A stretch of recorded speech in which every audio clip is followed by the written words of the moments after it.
Bem-vindo, bem-vinda à segunda temporada do Sporteca Talks, tecnologia e inovação no esporte. Esse podcast semanal, agora nessa segunda temporada, com mais episódios especiais sobre Copa do Mundo. Então chega mais nas redes sociais, no YouTube, no Spotify, acompanhando a gente aqui com as tendências para essa edição, a visão de profissionais que estão totalmente engajados com esse assunto, curiosidades, enfim, você vai conhecer pessoas muito interessantes, como sempre. Já tivemos a primeira temporada com 10 episódios e agora a gente chega com tudo nessa segunda temporada especial.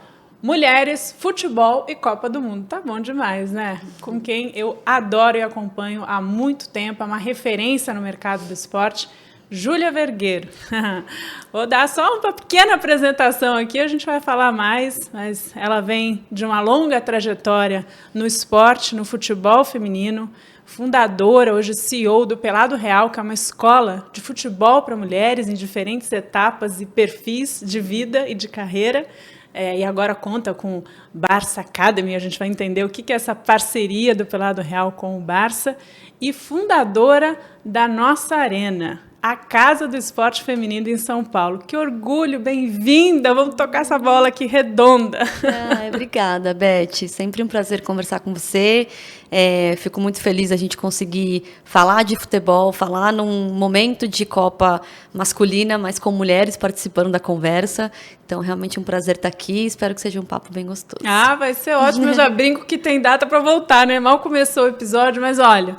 aqui a gente fala com pessoas do mercado, né, com fãs, com, enfim, espectadores e espectadoras que estão envolvidos aí com o universo, com a indústria do entretenimento esportivo. Mas só para dar uma pincelada aqui, né, inovação na veia, Júlia, porque saiu do mercado financeiro, ou melhor, né, foi fazendo uma caminhada, porque a gente vai acumulando as etapas na vida e em algum momento a gente utiliza isso, né, e foi fundar uma escola de futebol. E, curiosamente, a gente ainda vai falar, só para deixar vocês com vontade aí, a nossa arena agora conta com uma instituição financeira, o BMG, que está aí nos grandes clubes do Brasil. Então, que interessante. Conta só um pouquinho aí como é que foi esse enlace aí, saltar do financeiro para o mercado esportivo. Sim, é um ciclo até engraçado de pensar, né? Porque...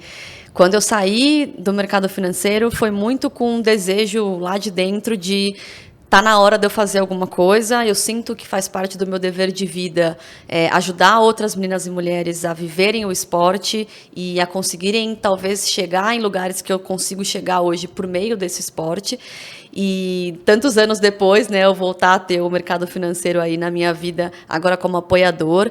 E acho que é uma grande conquista não só para mim, mas principalmente para o ecossistema do esporte feminino, que está crescendo, está mostrando o seu valor e está conseguindo apoiadores que de fato acreditam, que não estão ali só para pôr a sua marca, mas sim porque entendem que existe algo a mais a ser feito e que o poder dessa marca ajuda a gente a crescer. Então, é um momento bem único, assim, estou bem feliz. E com competência, né, Júlia? Acho que é isso, jogar junto, saber montar o time, saber liderar, né? Aí você montou o Pelado Real. E aí conta um pouco pra gente como é que é essa escola, né? Assim, as mulheres que querem começar, principalmente, né? Que tem mais dificuldade, às vezes onde, como, com quem.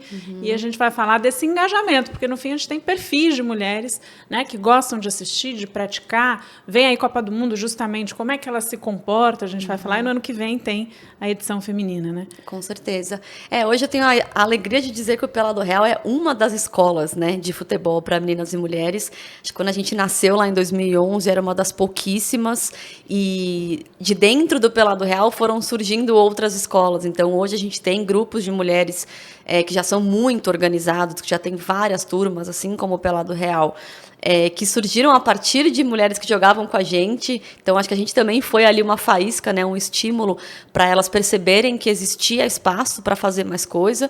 E tudo bem, né? Às vezes você não se identifica com o grupo que você está jogando. Que legal você ter a oportunidade de ir lá e criar o seu próprio grupo e conseguir aí agregar outras mulheres, outros perfis, como você falou, que a gente tem vários, desde a mulher que nunca jogou e quer ter a primeira oportunidade de ver uma experiência positiva com o futebol, com uma professora que realmente incentiva e acredita no potencial dela, até aquelas mulheres que jogaram a vida inteira, mas chega um momento, e a gente sabe que isso é muito comum, principalmente depois da faculdade, em que você não sabe, não tem mais um grupo, né? Você sai daquele seu grupinho, né? E aí você fala, poxa, cada uma foi para um canto, como é que eu vou continuar jogando?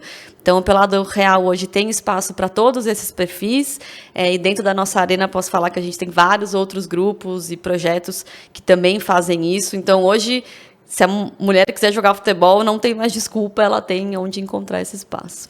Então, aí conta um pouco como é que funciona. Você tem as aulas hoje dentro da arena, né? A nossa arena, que fica na Barra Funda, né? Zona Oeste da cidade de São Paulo.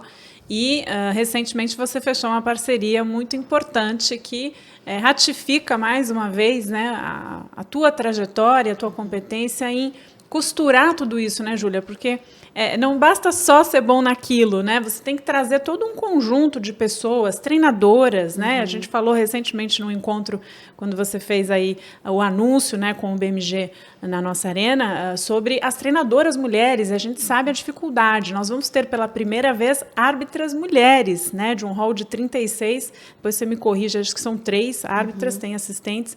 Enfim, é uma inovação, né, nesse sentido na Copa, né? A primeira no Oriente Médio, a primeira fora de época e a primeira com mulheres. Então, você também forma profissionais para esse mercado do esporte. Obviamente, o nosso recorte aqui é o futebol feminino.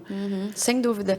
A gente está falando muito de inovação, né? E é uma coisa que a gente vê ainda muito pouco quando a gente olha para escolas, escolinhas de futebol, mulheres à frente das equipes.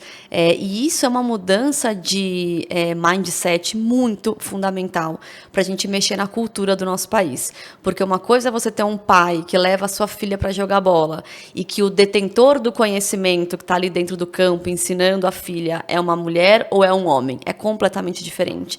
Então, essa visão que a gente está mudando, é essa noção de que o conhecimento está só com os homens, quando o assunto é futebol, que a gente está transformando. E eu tenho hoje uma equipe de mais de 12 treinadoras e auxiliares que são incríveis. Os próprios pais falam que elas são as estrelas do Pelado Real, agora as estrelas da Barça Academy.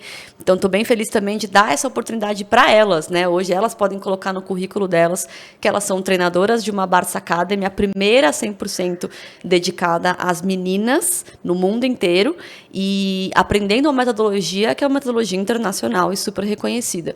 Então, a gente está construindo algo que muda a cultura de quem está assistindo, de quem está levando sua filha para treinar, e, ao mesmo tempo, dando ferramenta para que essas treinadoras sejam mais competentes e tenham espaço para fazer o seu trabalho.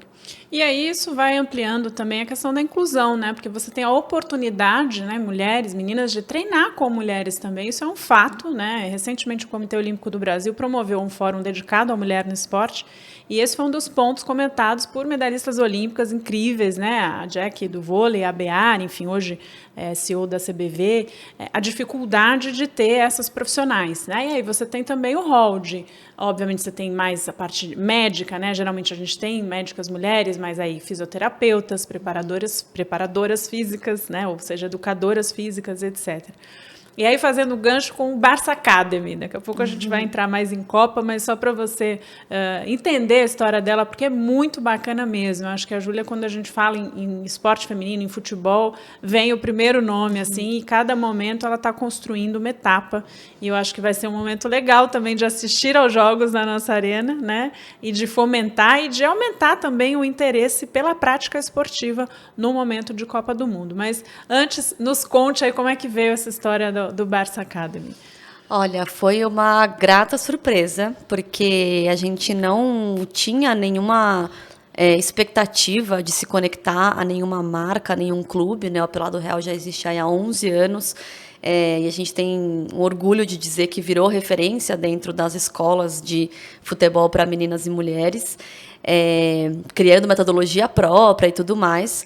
Mas a Barcelona nos procurou, a Barça Academy Brasil nos procurou, principalmente por causa do espaço que a gente tinha, né? Então, a nossa arena é um lugar que é muito família, né? Que é muito feito para esse ambiente de crianças, né? Querendo se desenvolver, querendo praticar esporte.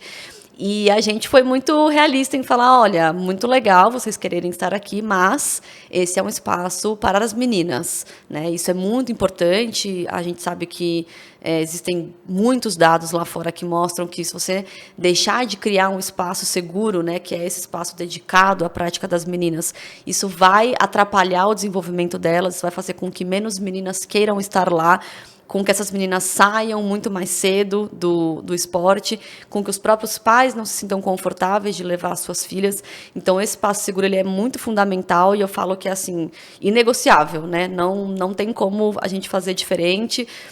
Se não der certo, se não estiver dando dinheiro, paciência. A gente vai achar outros caminhos, mas o nosso propósito ele não vai mudar, que é esse espaço seguro para as meninas e mulheres. Então, quando o Barça nos procurou, a gente foi muito persistente nisso e mostramos para eles que existia um caminho de sucesso, comercialmente falando também, para que a gente criasse uma escolinha de Barça Academy só para meninas. E aí isso, enfim, foi levado para Barcelona, foi aprovado, e aí estamos agora há 1 mês e meio que a gente começou, crescendo muito, ganhando várias novas alunas, elas entendendo a metodologia, o diretor executivo, né, espanhol, que está aqui junto com a gente, treinando as treinadoras, super satisfeito, vendo o potencial das meninas. Acho que a gente está num bom caminho aí para fazer mais transformações. E aí, repare que o olhinho vai brilhando, né? Como a gente está na transmissão do YouTube e no Spotify com imagem, dá para perceber esse orgulho, esse sorriso, né? Enfim, essa luta diária, né? Porque aqui agora a gente está celebrando, mas, enfim, eu acompanho um pouco, mas eu também milito muito nessa área, né, do esporte, das mulheres no mercado, das mulheres no esporte, a gente sabe os desafios, né? E compor, tá certo? Porque também aqui a gente não está mais para segregar, né? Eu acho que a ideia cada vez mais é transformar a nossa cultura, é trazer os homens para o jogo também, é apontar quais são, né, os desafios para poder transformar, e a gente tem que jogar junto, né? Sem dúvida, assim, cada vez mais. Até porque, né, temos pais, namorados, maridos, filhos, né, enfim. E até pensando nessa experiência também no futebol, né, e aí também depois eu vou te perguntar isso, geralmente a gente vai acompanhado a jogos, né, a gente vai ter aí a edição de Copa, como é que as pessoas se comportam juntas, né, com amigos, amigas, namorados, enfim, como é que você percebe isso também nesse contexto? Hoje você tem, então, meninas no Barça Academy, é uma faixa etária específica, né, para formação. A partir de 7 anos até 18 é Barça Academy. Aí o restante vai dentro do Pelado Real com a tua proposta de jogo, de trabalho, se é mais, né, para diversão. adultas, iniciantes, avançadas. Aí se alguém quiser seguir carreira, né, você vai identificando ali também, depois num segundo momento pode direcionar para o clube tal, Sim. peneira Y, enfim. Isso já acontece, inclusive é um outro papel muito fundamental que as treinadoras têm, porque elas estão muito conectadas, né, nesse universo de projetos de base, de clubes que estão aí cada vez mais investindo, cada vez mais descendo as categorias, né? Então tinha um sub-17, agora já tem um sub-15, tem algumas que já tem até um sub-11. Então elas ficam muito ligadas e falam para as meninas, olha, acho que é importante você tentar uma peneira nesse clube, você tem potencial, a gente conversa muito com os pais. Então é uma comunidade que ela está crescendo, mas ao mesmo tempo ela é muito familiar, assim. Então o tempo todo a gente vê esse apoio, essa preocupação da treinadora em fazer o melhor pela menina. Então não é sobre ela ser a nossa aluna, sobre ela dar dinheiro para a nossa escola, mas sim sobre ela ter o desenvolvimento dela no melhor forma possível, seja ali dentro, seja num outro espaço.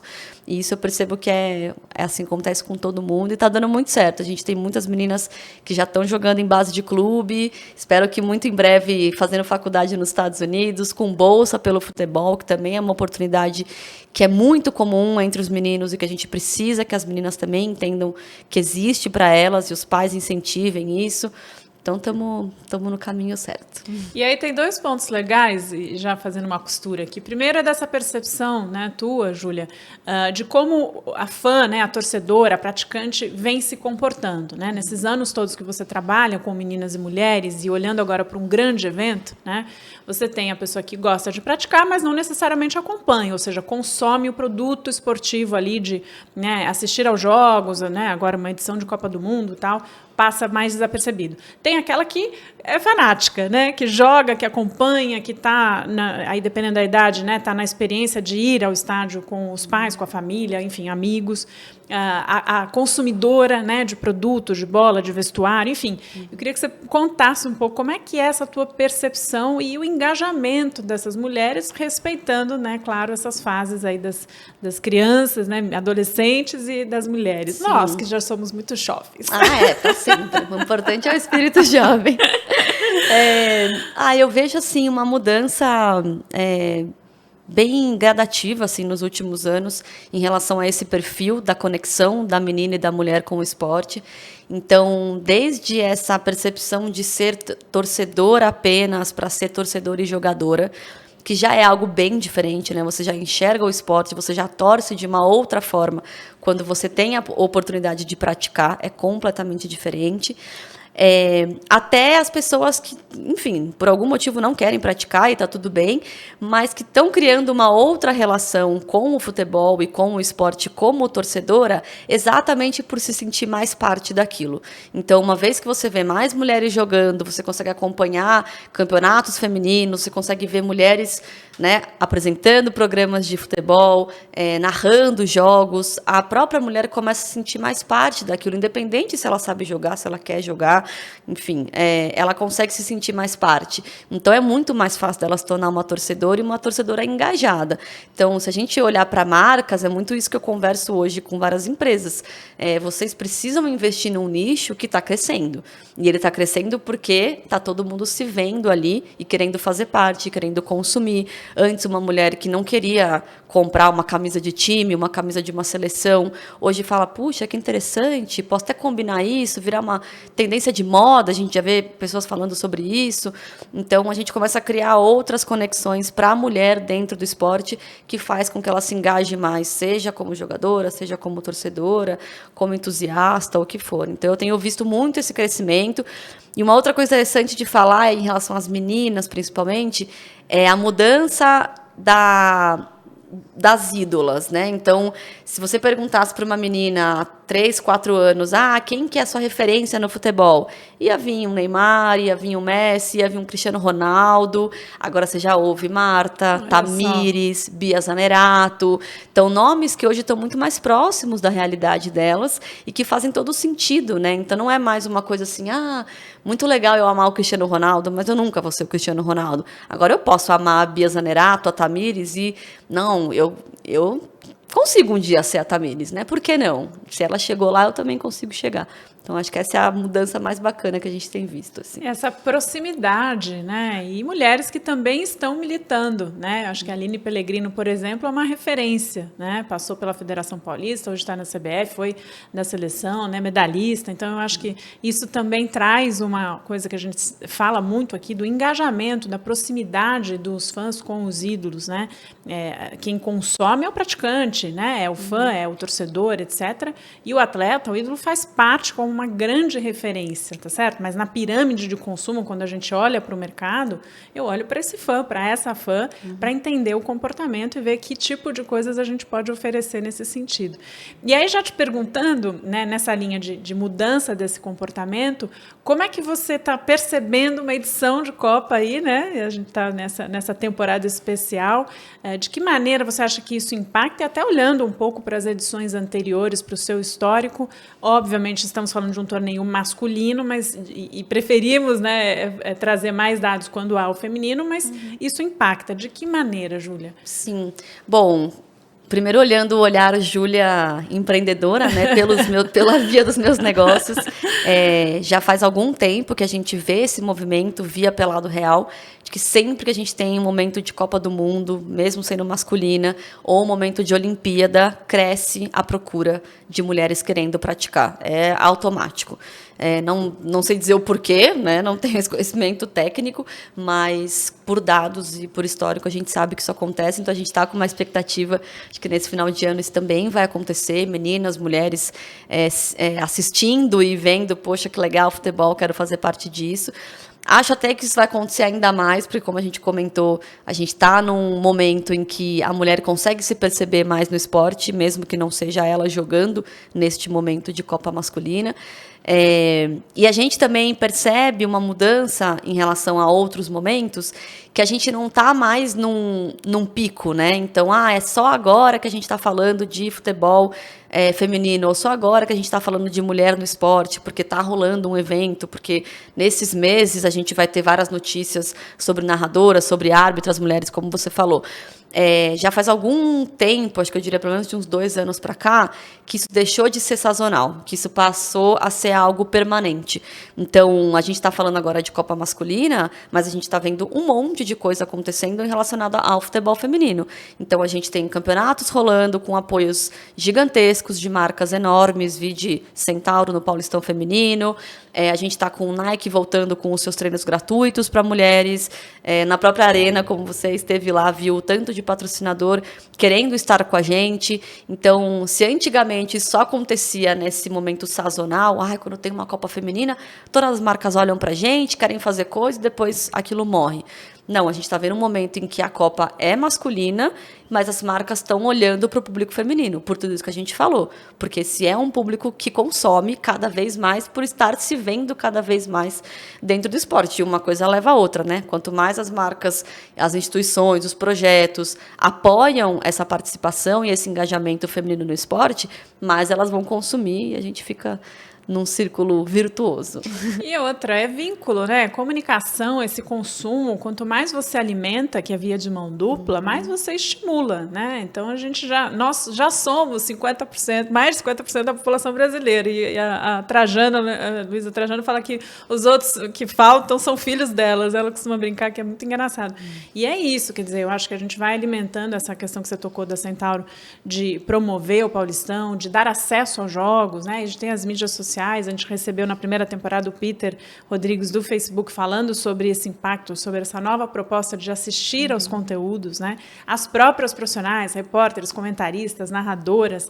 Enfim, eu queria que você comentasse um pouco dessa expectativa também em relação ao Qatar. Isso estimula também. Nós vamos ter a primeira narradora, né? A Renata da Globo. Eu acho que é incrível a gente ter uma situação dessa, né? Ela vem se preparando há muito tempo. A Ana Thaís Matos, que eu companheira da minha época, era da Rádio Globo, eu era da saudosa Rádio Bradesco da Band. Quer dizer, o crescimento dela hoje e se firmando como comentarista vai estar, né, como uma das protagonistas, enfim. Eu acho incrível, né, nós que estamos aí há um bom tempo no mercado e ver que tem muitas possibilidades e formas de inovar e da mulher trabalhar no mercado também, né? Você acha que a Copa, nesse sentido, vai também atrair profissionais para se capacitarem, para estarem nessas posições, Júlia? Sem dúvida, eu acho que a gente já está vendo esse movimento. Então, eu já vejo dentro da minha escola, né, muitas meninas que têm essa vontade de trabalhar com esporte. Se antes era só uma vontade de ser jogadora, agora já tem uma vontade de ser treinadora, de ser narradora, de trabalhar com jornalismo esportivo. Isso virou muito mais comum na fala dessas meninas.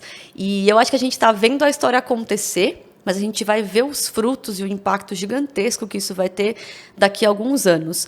E eu falo isso porque, para mim, é muito claro, em 2019, isso ficou muito claro quando a gente teve a Copa Feminina transmitida pela Globo, que a grande diferença estava em você, pela primeira vez, escutar uma voz que no seu imaginário é muito comum, que, né, é a voz do Galvão, que é a voz de uma Carol Barcelos chamando um comercial sobre a Copa Feminina, sobre a Marta.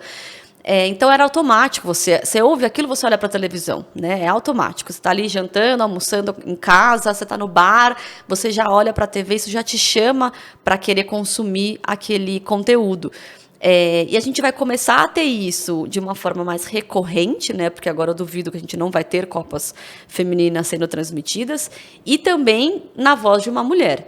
Então, seja na Copa masculina, seja na Copa feminina, a gente começa a construir no imaginário do brasileiro essa coisa inconsciente, mas que acontece, automática, de você ouvir essa voz feminina, opa, é a Renata, deixa eu escutar o que é que está acontecendo ali. Então, eu acho que daqui uns, não sei quanto tempo, né, o Galvão levou para construir isso, mas hoje as coisas também estão tão mais rápidas, talvez daqui 10, 15 anos isso seja uma coisa muito automática na cabeça do brasileiro e é realmente muito transformador. E é bom lembrar que é um episódio muito triste da nossa história, mas é importante, que as mulheres eram impedidas de jogar futebol, né? Quer dizer, isso tem que ser falado sempre, a gente tem que retomar. Nós estamos falando de um decreto dos anos 40, né, de 1941, época de Getúlio Vargas. Isso só foi revogado no final, né, dos anos 70, 79, enfim. O quanto isso prejudicou, né? Quer dizer, foram anos, aí, décadas, né, sem o espaço da mulher no futebol feminino. De novo, tem outros aspectos, né, outros esportes que as mulheres eram impedidas também, mas nós estamos nesse recorte. Então, e agora a gente está indo para uma Copa do Mundo no Oriente Médio, né? Falei na primeira vez de uma Copa lá, cuja cultura, né, tem uma série de questões aí profundas. Eu não sou especialista, mas a gente tem uma ideia em relação às proibições, à participação da mulher na sociedade. E aí, infelizmente ou felizmente, a gente tem que respeitar, porque é cultural, podemos não concordar, e a gente vai assistir a isso também, né, Júlia? Então, olhando um pouco com esse foco, e você esteve, até legal, um outro ponto que eu ia puxar, você esteve recentemente nos Estados Unidos, conversando com mulheres que trabalham também no mercado do esporte de futebol, então dá uma amplitude no nosso olhar e na conversa aqui e no que a gente pode esperar em relação ao Catar, né? Sim. O que eu aprendi conversando com várias mulheres de vários países árabes que trabalham com o esporte, com o empoderamento feminino por meio do esporte, é que, de fato, existe uma luta ainda maior do que a gente tem aqui. Acho que eu não estou aqui para julgar a cultura, mas sim para falar de fatos e de realidade. E lá, sim, existe ainda muito menos participação feminina, tanto como praticante, como à frente, né, de clubes, de confederações, gestoras, mulheres são muito menos. Então, se a gente já está lutando aqui, lá a luta ela ainda é mais difícil e mais lenta, né, talvez até mais atrasada. Então, eu confesso que eu não sei o que esperar dessa Copa no Catar. Eu tenho um pouco até de receio de o quanto a gente vai dar talvez um passo atrás em termos de ver a participação feminina de uma forma geral, no estádio, torcendo, nos bares, né, que é sempre um movimento muito comum quando a gente fala de Copa, essa ocupação do espaço público, das praças, dos arredores da torcida, e eu acho que isso vai ser muito menor do que em outras Copas, quando a gente fala de presença feminina.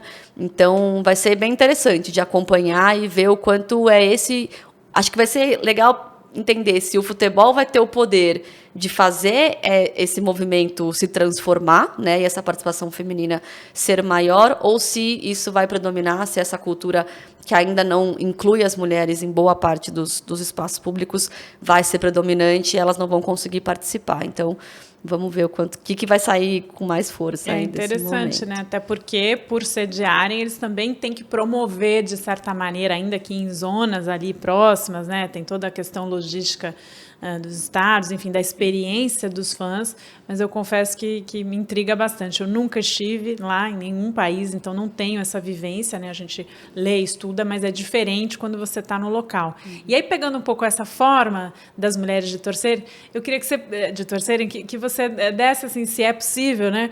Olhando para brasileiras, para as americanas, para europeias, como é que é, né? Essa participação, essa coisa de estar junto, de acompanhar o futebol, de curtir, de torcer, a exemplo do que a gente vai ter aí de Copa do Mundo, né? Quer dizer, você percebe as diferenças, como é que a gente tem esse sangue mesmo, enfim, quais outras nações são interessantes nesse sentido? Claro, respeitando todas as culturas e todas as formas, mas também o seu olhar sobre isso. Sim.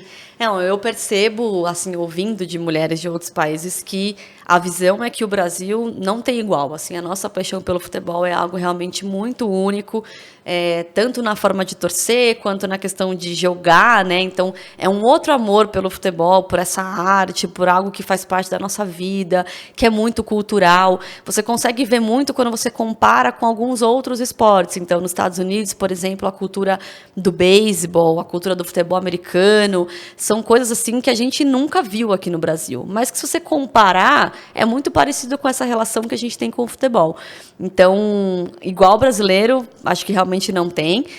O que eu vejo na Europa é uma relação também muito de paixão, mas quase que, não sei se é técnica a palavra, mas muito mais interessada no porquê daquilo, né? Na ciência por trás do futebol. Então, eu conheci muitas mulheres que trabalham com formação de empresas e grupos empresariais usando o futebol como uma ferramenta, né, para você olhar o lado de competência, Estados Unidos com esse vínculo entre futebol e educação, que é uma coisa que eu acho que a gente ainda está muito longe, e seria super importante, até pela paixão que a gente tem, a gente aproveitar isso para conseguir fazer com que ambos andem de mãos dadas, e hoje eles ainda são vistos de forma muito excludente no Brasil, né? Ou você estuda, ou você segue uma carreira no esporte.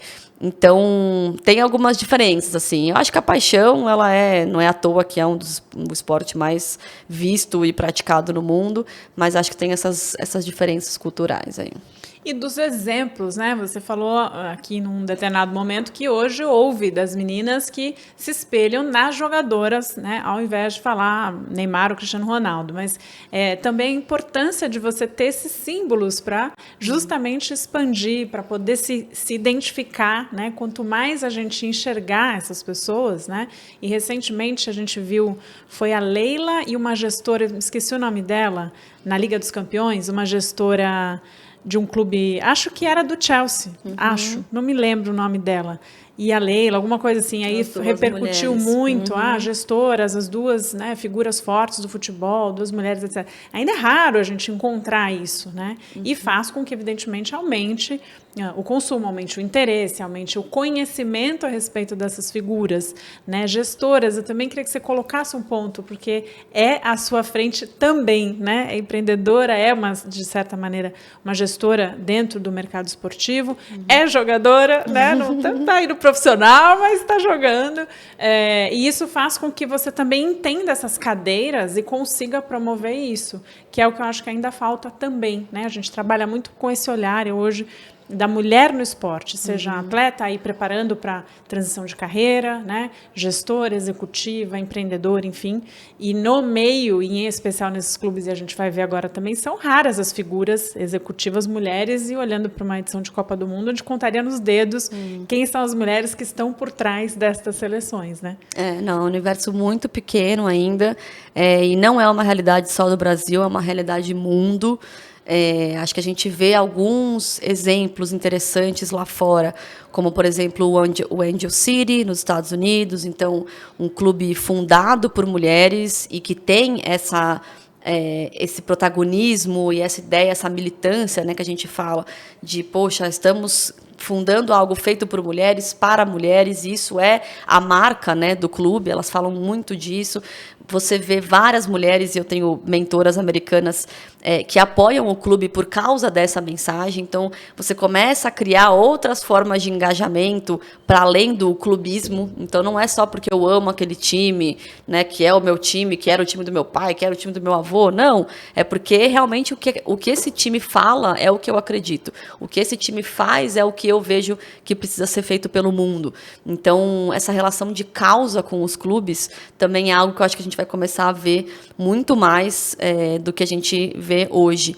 E acho até que o futebol, principalmente masculino, do jeito que ele está hoje, só com essa conexão pelo clube, pelo fanatismo, é algo que talvez a gente não consiga perdurar por muito tempo. Ou perdure, mas de uma forma ainda muito tóxica, né? Então a gente vê muita briga, a gente vê muita violência, sendo que a gente tem tanta oportunidade de olhar para o futebol e para o esporte como uma ferramenta de desenvolvimento, como uma ferramenta de inclusão. E esses dias até a gente estava inaugurando os nossos vestiários, né, lá com o Sport TV na nossa arena. Faltou essa passagem aí. Foi muito legal, porque para além da parceria, né, do Sport TV estar com a gente, reformar o vestiário ficou lindo, assim, um lugar que é tão simbólico, né, para qualquer pessoa, mas principalmente para as mulheres, quando a gente fala de prática esportiva, você ter um lugar para se trocar e que você se sinta bem e segura. A gente inaugurou um deles como vestiário não binário. E quem colocou a plaquinha ali na hora foi o Bernardo, de uma equipe, o T Mosqueteiros, que é uma equipe trans, a primeira equipe trans masculina a treinar na nossa arena. E ele trouxe muito esses relatos assim, de quanto o banheiro e o vestiário sempre foi um espaço de violência para ele, e que ali ele estava dando um passo para virar um espaço de inclusão, né? Um espaço que representa essa inclusão que a sociedade finalmente está tendo, né? Ou começando a ter, acho que a gente está engatinhando ainda, com o público trans e com diversas outras minorias que a gente ainda sabe que sofrem bastante, não só no esporte, mas na sociedade como um todo. Então, acho que a gente tem avanços que estão acontecendo e a gente precisa começar a olhar mais para o futebol e para o esporte por esse viés da importância e do que ele pode fazer pela sociedade do que pela parte, né, tóxica e destrutiva que, infelizmente, ainda traz. Sem dúvida. Olha, eu já falei no começo, vou falar aqui, já tem data para voltar. Júlia Vergueiro, maravilhosa, mas não sem antes, né? E aí, Brasil, não dá para deixar de perguntar. Tá confiante, não tá? Estou sempre torcendo, né? Eu sempre torço para a gente ganhar pelo bom futebol. Acho que é importante até para a gente como sociedade, né? Esse orgulho que a gente precisa resgatar também, né, do nosso país.